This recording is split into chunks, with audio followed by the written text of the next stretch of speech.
चाला। यो भादो महीनो आयो गुजर का पैदल चाला। मेलो सोईला में आयो गुजरी देव जी का दर्शन पावा। मेलो सोईला में आयो गुजरी देव जी का दर्शन पावा।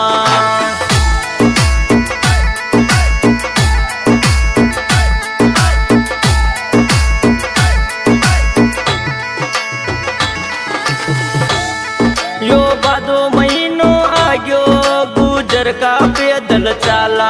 यो भादो महीनो आयो गुजर का पैदल चाला। मेलो सोईला में आयो गुजरी देव जी का दर्शन पावा। मेलो सोईला में आयो गुजरी देव जी का दर्शन पावा।